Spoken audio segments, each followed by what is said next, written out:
So I've been asked to answer the question of, is PSA the best that we can do? And I work in Cambridge with David Neal, as he's already mentioned, on new biomarkers for detecting prostate cancer. And really there are 4 key questions that we need to answer with biomarkers. The first is the risk of developing prostate cancer. I'm not going to talk too much about that because Chi is going to speak after me, and hopefully he's going to give us a bit more information about the risk of developing prostate cancer. The second is diagnosing the disease, and it's not just diagnosing all disease. I know later on we've got talks about whether Gleason 6 is actually cancer, so we really want to be just to diagnosing the clinically significant disease, so the aggressive disease. And I think there's been a lot of work in the last few months and the last year actually on that area. Difficult to diagnose disease. So those men with raised PSA negative biopsy, what's the best we can do for those? Do we have markers that will actually be able to identify which of those men have got prostate cancer and which actually don't have anything at all and don't need to worry? And also predicting response to treatment. So who's going to relapse? Who should we be offering surgery to? Who should we be offering chemotherapy or radiotherapy to?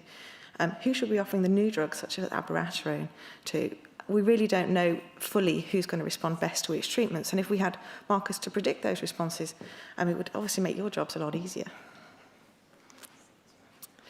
So at the moment we have the PSA test. It's the mainstay of treatment. It's what everybody's using. And the main question is, why do we need to improve it? I'm sure I don't need to tell this audience that it's not particularly good. This is 100 men. If we tested this 100 men and gave them a PSA test, 21 of them would have a raised PSA, which would require further investigation. Of those, only 5 would actually have prostate cancer. And of that 5, only about 2.5 or 2 to 2.5 of those men would actually have prostate cancer that would actually require any further treatment and that would be aggressive enough and will kill them. So actually, those are pretty poor stats. And so we do need to improve it and find other ways to diagnose prostate cancer. But which biomarkers are the most promising?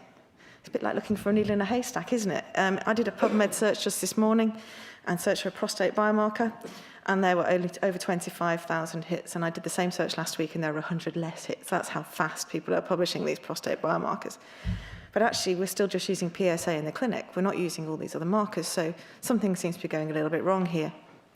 So what is going wrong? A lot of the studies are very small cohorts, and they're not validated in an additional independent cohort, which means that they're never seen as being robust enough and never taken forward.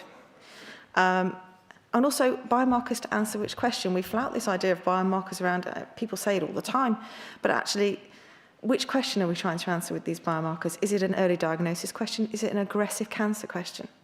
Is it a screening question? There's so many different questions we need to answer. And are the cohorts that are being tested actually appropriate to answer the questions that we're trying to answer? So we need to make sure these things all match up. And so hopefully I'm going to be able to take you through some of the things in each of the different areas, in each of the different questions now, the things that are most promising in all of those different areas.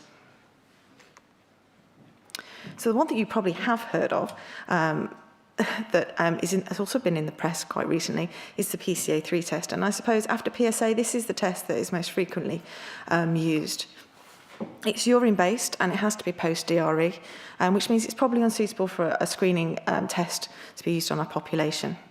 But it's expensive, about £300 for the test. And theoretically, well, there's several strands of evidence now suggesting it's not as effective at detecting higher grade cancers.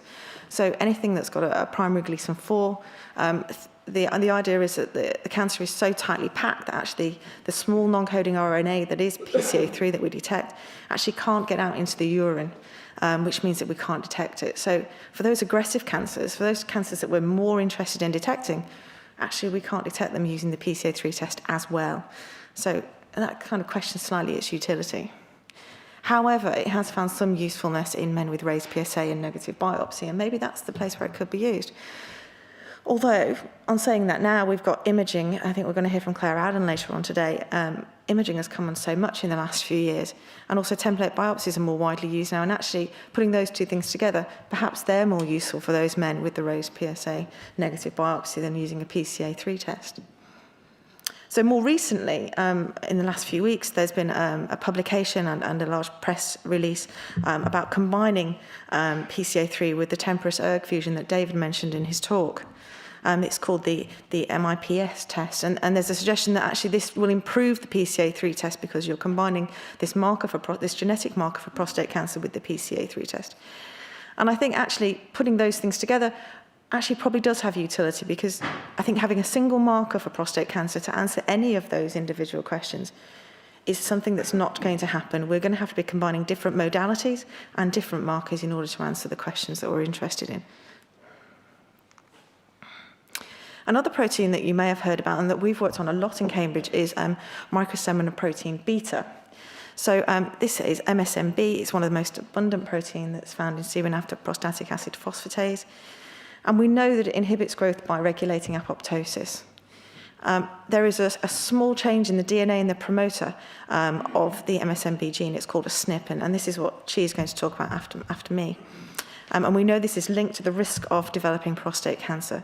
So patients that have got the low risk form of the SNP, they produce lots and lots of MSMB. And the theory is that, or what we know now to be true, is that they have lots of MSMB and therefore it regulates apoptosis more and keeps the prostate more regulated. And this makes sense.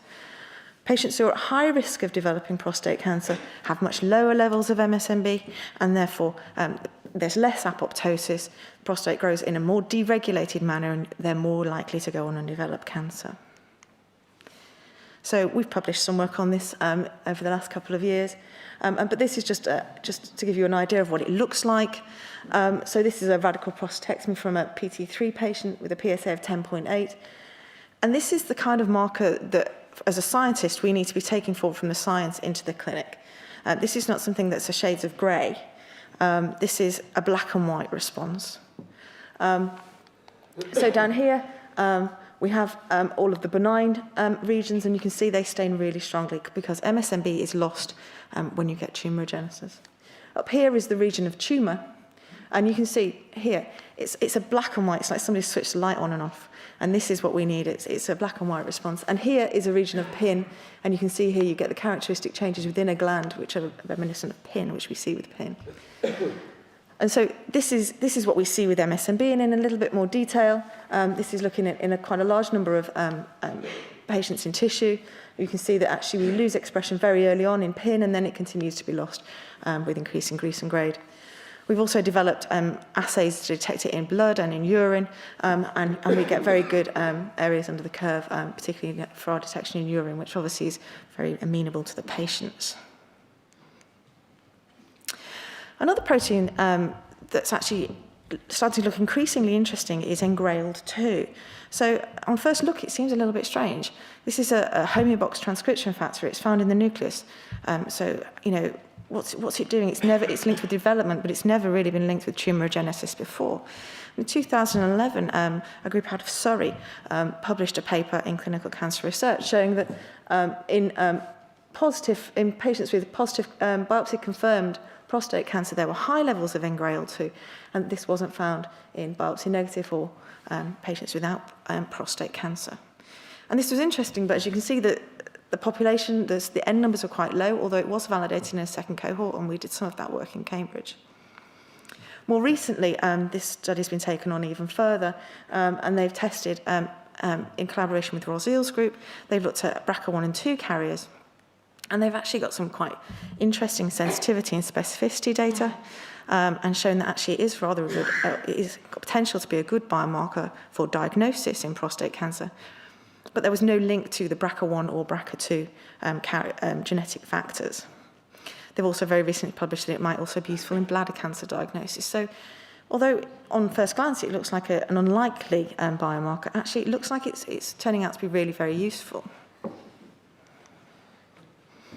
As was mentioned at the end of the last talk, you may have seen this last week in the press, in the BBC, the cell cycle protein score, the Polaris test by Myriad Genetics.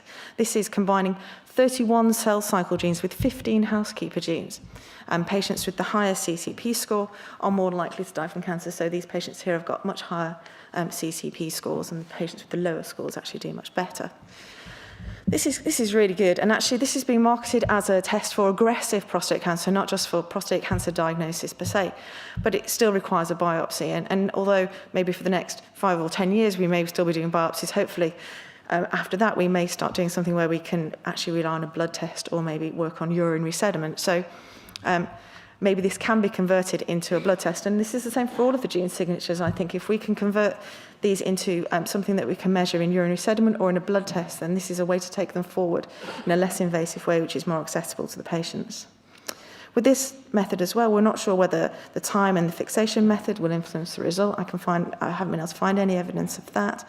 And also how much cellularity there needs to be. And so I think for all of these studies, there needs to be a much bigger study going forward to see how useful it would be and how many patients we have to exclude because the pathology isn't good enough to be going forward into these tests. So we've talked about aggressive cancer and we've talked about diagnosing all cancers. One area that's started to get really quite exciting, and there's been some really nice publications on quite recently, is using circulating RNA signatures. And there were back-to-back publications in New England Journal of Medicine in November last year by Johan de Bono's group and by a group from the States, Bio. And they did both did studies, prospective studies, looking for a gene signature to predict castration-resistant prostate cancer that could be detected in RNA that's circulating around the body. They both found signatures. However, there was absolutely no overlap between those two signatures. And they did do it in a slightly different way. So Johan's group, they took the RNA from the patient, they amplified the RNA and they ran it on normal expression arrays.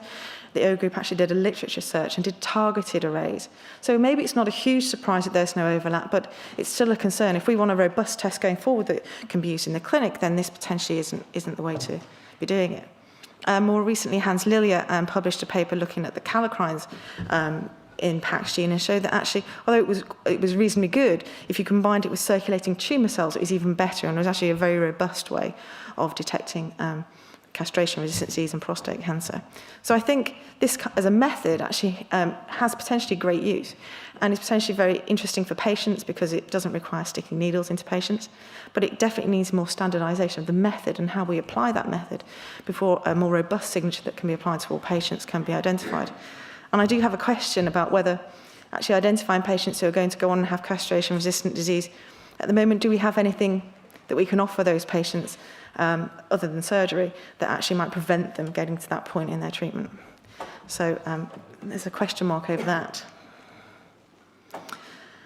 So this is probably the area in terms of predicting response to treatment where I think we've probably got the least number of markers. And this is probably because in terms of trials, at the moment, we're probably quite poor at identifying biomarkers in with actually giving the different treatments. And we're just not very good at it at the moment, and it's an area where we need to improve. However, there's one marker which at the moment is a standout marker, which seems to have a lot of promise, and this is a protein called GDF15 or MYC1. Now, interestingly, there is a SNP, this small change in DNA, also found in GDF15 and MYC1 that seems to predict for aggressive disease, but it also seems to be able to predict response to treatment, so response to docetaxel. So in this paper, they showed that the greater the percentage decrease in MYC1 following treatment, the more likely a patient was to have a response to docetaxel. So I think this is a really interesting finding. It's one, again, that needs to be taken forward. So just to sum up, is PSA the best we can do? So I think PSA is still really, really important. And I think the key message is let's not throw the baby out with the bathwater here. I think PSA is always going to be important, and I don't think we're ever going to get rid of it. But what we need to be doing is combining things with PSA. Many of you will have heard about using the 4-panel kallikreins, which is total, free PSA, and PSA human kallikrein peptidase 2, related peptidase 2, and using those things together can predict whether patients can be used for screening to detect whether patients should be given biopsies.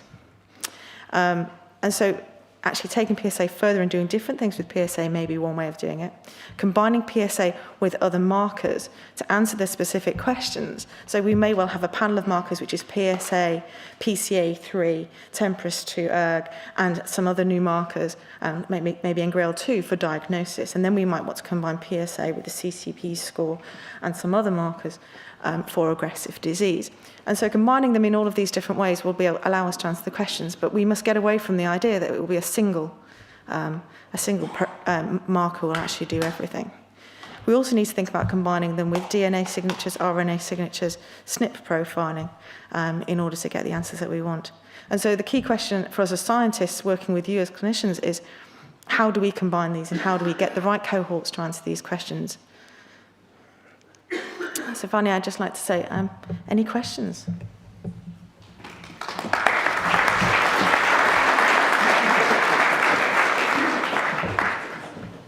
Thank you, Hayley. That's superb. Okay, it's open to the floor. Are there any questions at all?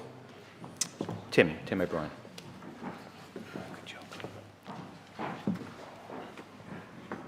Hey, I enjoyed your talk, Tim O'Brien. One of the problems in this disease is that because the outcomes are quite a long way down the line, you don't get the answers very quickly, and then there's new information comes around. And it's not just a problem for biomarkers in prostate cancer, it's a problem for all things in prostate cancer.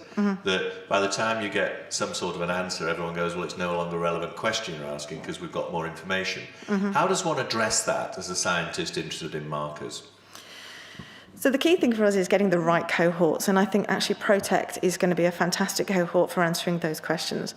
So you're right. I mean, at the moment we have some great cohorts for diagnosis, for early diagnosis, but having that follow-up so that we can say, is it good for aggression, is it good for other things? You know, we have a few cohorts that are good for that, and we collaborate with other groups as well to get those independent cohorts, but perhaps we all need to be working together to create very large cohorts that come from different centres that will get rid of any variation, centre-to-centre variation, and will allow us to take these markers forward to get something that we can use in clinic. Because at the moment, we have a lot of things, like you say, that fall by the wayside, a lot of potential markers that never quite make it. Which may have been very good. Absolutely. If we study them properly. But I think we maybe need to, almost as a group, say, we are going to put together a collective cohort for early diagnosis. We are going to put together a collective cohort for aggression. That's not just a few hundred samples, it's thousands of samples. Because that's got the power then to go forward to become something clinically useful. But at the moment, if you're pootling about with 10, 20, or even a few hundred samples, that's just not good enough. Sorry. That was a great overview. My question is partly rhetorical, which is that as clinicians, we look at this kind of data, we see ROC curves that look better and better, and sensitivity and specificity figures, but we have to take that to the clinic. And my question is really, what is the right metric in all of that statistical analysis for being able to say this marker is the one that's actually going to work for us? I think, in my opinion, negative predictive value, at least for predicting non-progression, is a very powerful one, but often is absent in the reports of these kind of biomarkers. So, and then my other question was about the OncoDX assay, which is one of the few assays that's actually been approved for use in the US. I don't think you mentioned that. I just wondered if you can comment. I mean, it's available now. What do you think its role is? I think the role of OncoDX, potentially very interesting, but again, we need to be doing more patients, more cohorts. I think a lot of these markers, all these marker signatures are actually being made available before we've done big enough studies to have any real confidence. And that's because, let's be honest, there's potential to make financial gain here. But actually, that might not be for the best use of the patient. So I think for all of these markers, we need to go forward. In terms of the metric, I think we almost need to have a minimum requirement for biomarkers and say we need sensitivity, specificity, positive and negative predictive values in all publications. And then going forward, I think it's probably going to be some kind of nomogram type of way going forward that clinicians can use, or some kind of program with a nice interface that can be used, because it's going to be combining data, and that's not going to necessarily be something that a clinician can do, going looking at this figure and this figure and this figure, combining them together in my head. I know roughly what the risk is, and therefore I can suggest this to a patient. I think it's going to be more involved than that. Yeah. Just whilst we're getting there, one of the things we've been involved with Ian too, as you kindly mentioned, and the issue of a biobank is such a shame we don't. I mean, Bowel oncology, we're seeing so many patients the whole time, and if we were storing urine, blood, tissue, and we could answer so many of these questions in 1 year, we would have, or 2 years, thousands of samples. We could have done that so long ago. We're constantly going to say, well, what happened to these people then, and what was it showing? And yet, every time a new lab comes up with a new biomarker, you start, well, where do we find the samples, and how do we know whether they're going to be a response to radiotherapy and how have you got on with trying to assess that and trying to develop that, which just takes time to do? I mean, I'm lucky enough to work with David Neal, so he has some fantastic collections. But also we collaborate very closely with Henrik Gronberg, with Freddie Hamdy over in Oxford. And so actually we have access to some fantastic collections, but I'm just very lucky. Not everybody does that. And there are some great biomarkers out there that aren't being taken forward because they don't have access to the collections we do. So I think the idea of collectively coming up with cohorts to answer individual questions is one that we should, we should seriously think about, because it will allow these markers to really be taken forward, and I think that's really important. Mark Laniardo, I use I'm over here. I use the Pca Three Test, and I've tried the four-panel Yes. prostate check as well. And one of the issues I have is that when I try and interpret the results, the probabilities given for the diagnosis of any disease or high-risk disease is usually based on transrectal biopsies. Now, I've moved to doing mostly transperineal biopsies, and so I'm finding it difficult on how to advise patients about what the chance of developing cancer on a biopsy will be. So how do you feel the use of transperineal biopsies as a reference standard will influence the interpretation of all these tests? I have to confess, I'm not a clinician. And so I might have to defer to my learned colleague, or to David, perhaps, to answer that question. Well, I think template biopsies are going to be great for getting hold of men who are truly negative, as far as you can possibly tell. So I don't know where Mark is, actually. But, so I think that's going to be important. And, yeah, I think those data are going to come out, aren't they? But you know that the template biopsies are going to be picking up 20 or 30% more cancers, and you're going to pick up another 10% high-grade disease or something like that. Thank you, David. Yeah, that's important. I mean, we're using the template biopsy men as our true benign cohorts for our work, because if we don't take samples from men unless they come to clinic.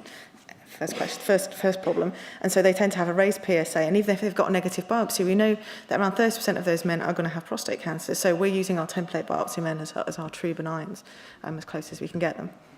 Okay, Tim O'Brien again, please. Who said you don't get questions in the basic science session? This isn't a comment about basic science, but it is a comment about scaling up, and clearly it's something I'm interested in.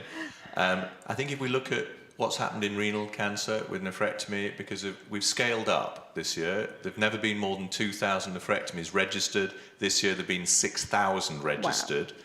We've never had an abstract at a meeting about registration of British cases. We've got 11 abstracts going in on nephrectomy for international meetings next year, and that shows the power of scaling up. And I think it's going to come in prostate cancer next year, mandatory registration of radical prostatectomy. We scale up the registration. And once we've scaled up the registration, I think we'll start to think more as the totality of the country's cases. And then I think we'll be able to scale up the science. I think the scaling up of the registration that's gone on is already making a difference to how we're viewing our country's work. And then I think we can start to think about, scaling up the science that relates to it. So I think quite rapid progress on that. But I think in prostate cancer, next year it's that mandatory registration, which has been happening this year with nephrectomy. I mean, I think that's going to be, if that happens and we do get that scaling up in prostate cancer and we can get a feel for an overview. It's happening. And we can get an overview of actually what is happening and what kind of patients are being treated countrywide, not just locally. You know, I get a very local picture, although we collaborate with people from other centres. You know, we're not getting patients from, you know, the north, socially deprived areas. You know, we're from working in a very affluent area. And even just between working in Cambridge and getting samples from London, we see differences in terms of the amount of prostate cancer, the cancer volume, the multifocality of the cancers. And that's just working between Cambridge and London. We see much more aggressive, much more advanced disease, much more multifocal disease, larger volume disease in Cambridge because there's less PSA testing in Cambridge. So it would be really interesting to see actually across the whole country what kind of patients are being operated on. Okay, fine. Well, we're keeping to time, so